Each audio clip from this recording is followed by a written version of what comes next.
The boardroom was silent, save for the ticking of the antique clock that adorned the walnut-paneled wall. Jonathan Meritt, CEO of Meritt Dynamics, sat at the head of the long glass table, his tailored suit immaculate, his silver cufflinks glinting. Under the warm lights, no one could tell anything was wrong.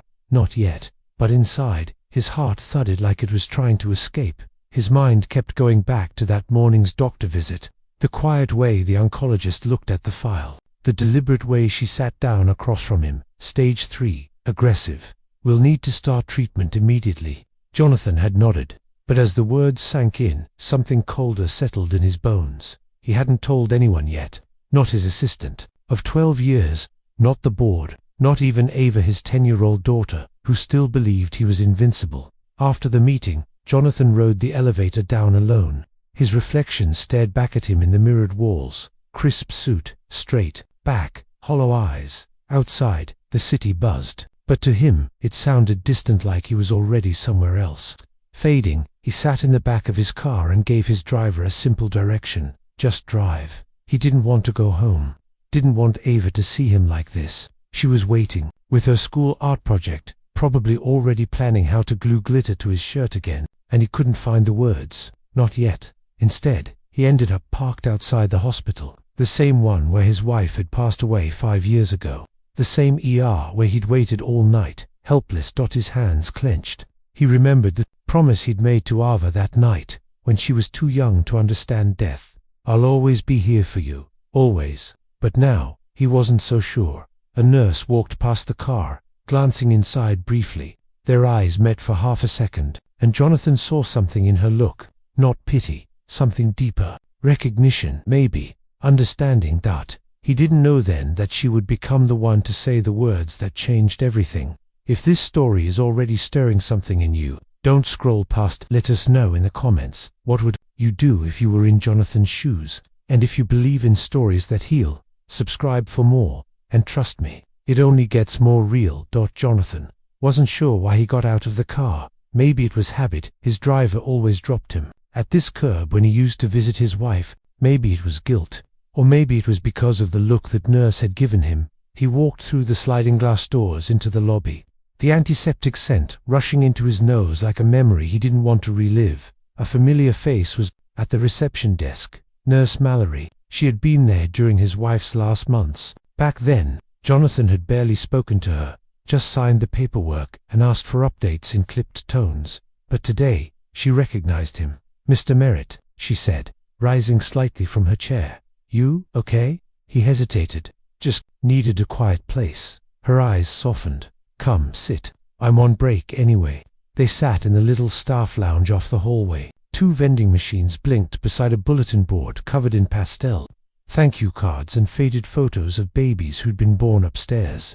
A place filled with life and death, grief and recovery. Jonathan stared down at the black coffee she handed him. It tasted like nothing. I saw you in the car, she said, gently. You looked like you were deciding something. He didn't reply. Mallory didn't press. She just sat there, patient, like someone who'd learned how to hold silence. After a long moment, Jonathan finally spoke. I was diagnosed this morning. She looked at him with quiet surprise. What kind? Pancreatic, he said, his voice flat. I've been given options. Aggressive treatment, chemo, a surgery with low success rates, but nothing definitive. Mallory exhaled softly. I'm sorry, I don't want treatment, Jonathan said. Not like this. I saw what it did to my wife. How she faded before she was even gone. I won't put my daughter through that. His jaw clenched. I'd rather just go on my own terms. The words hung between them. Mallory sipped her own coffee. Is your daughter young? 10, he replied. Smart. She thinks I'm Superman. She lost her mother young, Mallory said gently. And now, you'd let her lose you, too. Jonathan's grip tightened on the paper cup. I'd spare her the worst of it. Mallory leaned forward, her voice steady. You say you're doing it for her, but maybe, maybe you just don't want her to see you scared. That hit somewhere deep, a part of him he'd built walls around. She's already lost one parent, Mr. Meritt, she continued. Don't rob her of the chance to fight with the one she has left. He didn't speak. Mallory stood slowly. Come back tomorrow. Just talk to the team. Don't make this decision alone. As she walked away, Jonathan sat motionless. For the first time since that morning, he didn't feel like a CEO, or even a man with a diagnosis. He just felt like a father. A scared, stubborn father trying to do what was right, even if he wasn't sure what that was anymore. The next morning, Jonathan stood outside the elementary school gymnasium in a suit that felt 2 sizes too heavy for the occasion. Children's voices echoed behind the double doors, high-pitched, chaotic, joyful. He hadn't meant to come. Not really. But last night, Ava had left a drawing on his pillow.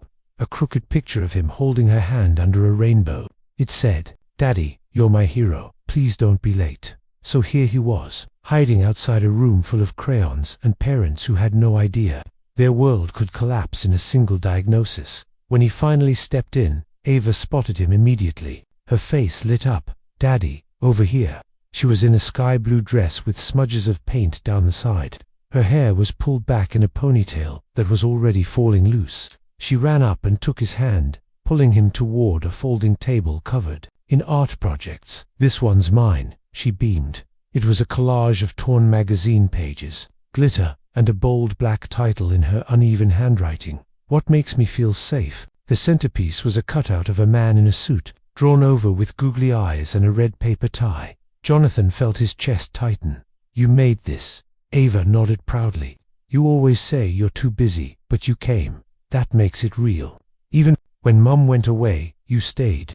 And that's how I know you're the strongest person I know." She wrapped her arms around his waist. "Promise me you'll never go away." He hesitated, a beat too long. I promise," he said finally, his voice barely above a whisper. But inside, he knew it wasn't a promise he could keep. Not unless something changed. As they walked through the rows of projects, he felt the room closing in. Other parents smiled and nodded, but he wasn't really there. His mind spun with questions. Had Mallory been right?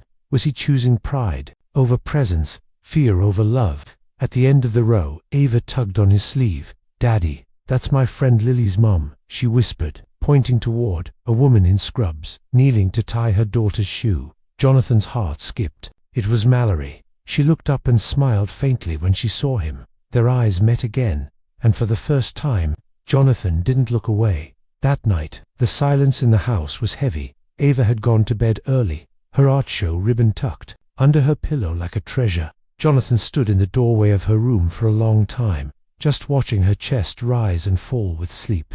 Her small body curled under the blankets, one hand still gripping the corner of her stuffed lion. Used to believe that money could solve anything, build a future, create distance from pain. But standing there now, watching the only person who truly needed him sleep, Jonathan realized just how powerless he really was. Downstairs, he sat alone at the dining room table, a glass of untouched whiskey by his hand. He stared at his phone, at the doctor's contact, his thumb hovering over the call button, but he didn't press it. Instead, he opened his laptop and pulled up the folder labeled estate planning. He hadn't looked at it in months. His legal advisor had once told him, "You never plan for tragedy, Mr. Meritt, you just minimize the damage." He clicked through the documents, custody, financials, trust funds, everything accounted for, except for what mattered most. There was no line item for bedtime stories, no clause for who will make her laugh when she's scared. He closed the laptop.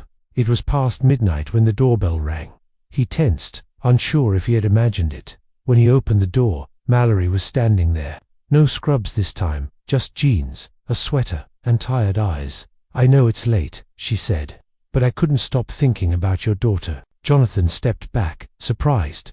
"I shouldn't have said what I did yesterday," she continued. "It wasn't my place." He shook his head. "No, you were right." Mallory hesitated. "Then, you said you're trying to spare her. But if you don't fight for yourself, who will teach her how to fight for herself someday?" Jonathan looked away, jaw tightening. "She's already lost her mother," Mallory said softly. "If you're scared, let her see it. If you're hurting, let her hold your hand. She doesn't need a superhero. She needs her dad." Her voice broke a little. "Don't leave her without knowing how hard you tried." Jonathan felt something shift in him. Not clarity, not yet, but something warmer than the fear. He nodded once. "I'll come to the hospital tomorrow," he said. "Just to talk." Mallory gave a quiet smile. "That's all I ask." As she turned to go, he called out, "Why? Do you care?" She paused. Because I've seen what happens when people wait too long to choose love over fear. The oncology wing was colder than he remembered. Jonathan sat alone in a modest consultation room, his usual confidence stripped down to its rawest form. He wasn't here as a CEO today.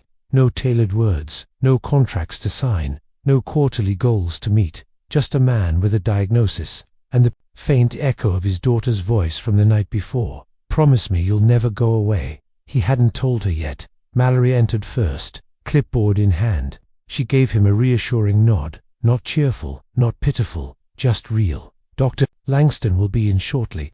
I told her you'd come." He nodded, not trusting himself to speak. When the doctor arrived, she didn't start with statistics or charts. Instead, she sat down across from him and simply asked, "What's most important to you right now?" Jonathan blinked. No one had asked him that, not since the diagnosis, not even himself. He swallowed. "My daughter." "Then let's build your care plan around that," Dr. Langston said. "Treatment isn't just about surviving, it's about preserving what matters to you most, even if it's just time, quality time." They talked about options, about risks, about the difference between fighting and living. There were no guarantees, but there was a path. Not easy, not pain-free, but possible. As the hour passed, Jonathan found himself leaning in, asking questions, imagining what it would feel like to sit at Ava's next school play, to be there for the big things and the small ones. He wasn't ready to give up. Not yet. When he left the room, Mallory was waiting in the hallway. He stopped. "I'm doing the treatment." A small smile tugged at her lips. "That's good, but only on one condition," he added. "You'll be my nurse." She raised an eyebrow. "I work nights. Then I'll switch my appointments." Mallory chuckled softly. "You really are stubborn." Jonathan looked down the hallway, toward the pediatric wing, where Ava had once come to donate her lemonade stand money to the children's fund. "I just want her to know I didn't quit on her," he said. "Even if I'm scared." Mallory's voice lowered. "Then you're already doing more than most. If you've ever had to make a hard choice for the sake of someone you love, this story is for you. Hit that like button if it resonates. Share it with someone who needs to hear it, and subscribe to follow the rest of Jonathan's journey." And Ava's about to learn the truth. It took Jonathan 3 days to work up the courage to tell her each evening.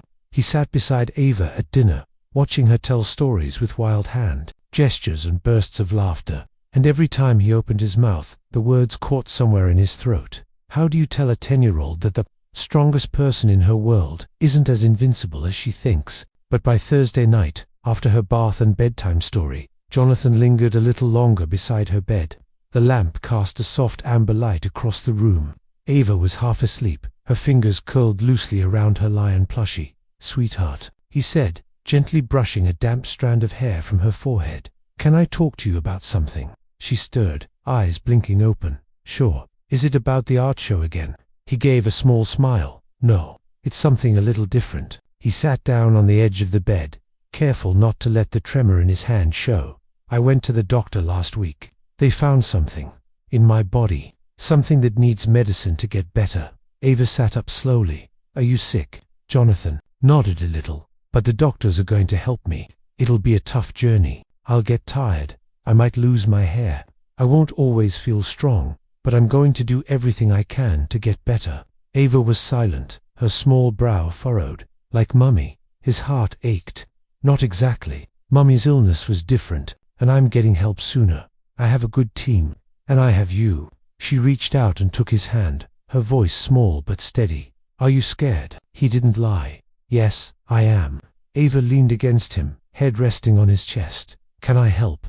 "You already are," he whispered, wrapping his arms around her. "Every time you smile at me, every time you remind me why I'm doing this." They sat like that for a long time, no tears, just a quiet understanding that somehow love made room for even the hardest truths. Later that night, when Jonathan walked back to his study, he found a note on his desk. It was written in colored marker, with uneven spelling and a heart over the I in Daddy. "You don't have to be strong all the time. I'll be strong for both of us." Ava. Jonathan sat in his chair, holding the note to his chest, and for the first time since the diagnosis, he allowed himself to cry. But they weren't tears of fear anymore. They were the kind that come when you realize you're not walking through the storm alone. The morning of his first treatment, Jonathan dressed slowly. The suit stayed in the closet. Instead, he chose a plain blue hoodie, one Ava had given him last Christmas, with the words "Number 1 Dad" stitched on the front in uneven thread. She'd made it in an after-school program and wrapped it herself in glittery paper. He had smiled at the time, but never worn it outside. Today, it felt like armor. Ava came downstairs, already dressed in her school uniform, backpack slung over one shoulder. She stopped when she saw him. "You're wearing it?" He nodded. "Thought it might bring me luck." She grinned. "It will." They walked to the car together, and for once, Jonathan drove her to school himself. As they pulled up to the curb, she turned to him. "Serious, don't do it alone, okay?" "I won't," he said. "Mallory will be there, and some other kind people too." Ava leaned over and gave him a kiss on the cheek. "Be brave, like you tell me to." He watched her walk into the school building, her steps light, her ponytail bouncing, and he realized how much he had underestimated her strength. At the hospital, the walls felt less threatening this time. Mallory greeted him in the lobby, clipboard tucked under one arm, coffee in the other. "You showed up," she said. He gave a half smile. "Didn't have much of a choice. My daughter told me to be brave." "Smart girl," Mallory said, handing him the coffee. "She takes after someone." They walked together to the infusion room. Jonathan tried not to stare at the other patients, a young mother with a scarf around her head, an elderly man reading the paper, a teenage boy with headphones and trembling fingers. Each person carried their pain differently, but all had one thing in common: they were trying. He sat in the chair, letting Mallory prep his four. Her movements were calm, practiced, but her voice stayed soft. "I'll be here the whole time. You just focus on breathing." The first needle prick made him flinch, more from anticipation than pain. But as the medication began to flow, he closed his eyes, not to escape, but to remember Ava's hug, her note, her voice. He wasn't alone in this. The treatment lasted nearly 2 hours, long enough to strip away the illusion of control, but short enough to remind him that healing begins in pieces, not all at once. As Mallory removed the four, she said quietly, "You did good." He exhaled. "I didn't think I could." "You can, and you will, one day at a time." That evening, when he got home, Ava had left a small cupcake on his desk with a sticky note. "Treatment day number 1. You survived it. We're gonna count M together." Jonathan smiled through the exhaustion. One day down, and for the first time, he believed he could keep going. Week 3 of treatment was the hardest yet. The nausea came in waves that left Jonathan breathless on the bathroom floor. His appetite vanished, replaced by an odd metallic taste that coated everything, even water. Some mornings, his hands trembled so much he couldn't tie Ava's shoelaces. She did it herself, humming softly to keep him distracted. He was no longer hiding the effects from her. She saw it all: the hair thinning, the weight loss, the quiet groans he made, getting up from the couch. But what surprised him most was her response. Not fear, not sadness, but focus. She started packing his lunch bag every morning. Plain crackers, ginger tea, sticky notes with smiley faces. She called it his armor kit. Mallory noticed it too. "She's got the heart of a nurse," she said one afternoon, as she changed his IV. "Maybe stronger than both of us combined." Jonathan gave a weak smile. "She gets that from her mother." Mallory glanced at him. "She gets her loyalty from you." But beneath the routine and resilience, something else was shifting. One evening, after Ava had gone to bed and the house was still, Jonathan stood in front of the bathroom mirror and barely recognized himself. His cheeks were hollow. His once dense hair was now patchy. His eyes, once sharp and calculating, looked softer, tired. He touched his chest, where the port had been installed, a small, foreign thing under his skin, a symbol of both vulnerability and strength. And for the first time, he whispered out loud, "I don't know if I can do this." The confession bounced off the tile walls, hollow and honest. He hadn't cried since the diagnosis, not truly. But now, tears came quietly, falling not out of fear, but out of exhaustion. Just then, a small knock at the door. It opened slightly, and Ava peeked in, holding her lion. "I heard you," she said softly. Jonathan wiped his face quickly. "Sorry, sweetheart. Didn't mean to wake you." She came in anyway, climbed onto the counter beside him, and looked at their reflections side by side. "You still look like my dad," she said, "just a little shinier on top." He laughed, and the sound cracked open something in his chest. "I'm trying," he whispered. Ava nodded. That's all I ever needed. She slid the lion plushie into his arms. Tonight, he guards you. It happened on a Tuesday. Jonathan had just finished a treatment session. He'd insisted on walking out of the infusion center by himself, brushing off Mallory's concern with a tired smile. I'm fine, he said, waving away the wheelchair. I'm still the guy who built a $200 million company, remember? But halfway across the parking lot, the world tilted. His legs buckled. The coffee in his hand spilled across the concrete. A buzzing filled his ears. The sky spun, and then nothing. He woke up to fluorescent lights and the steady beep of machines.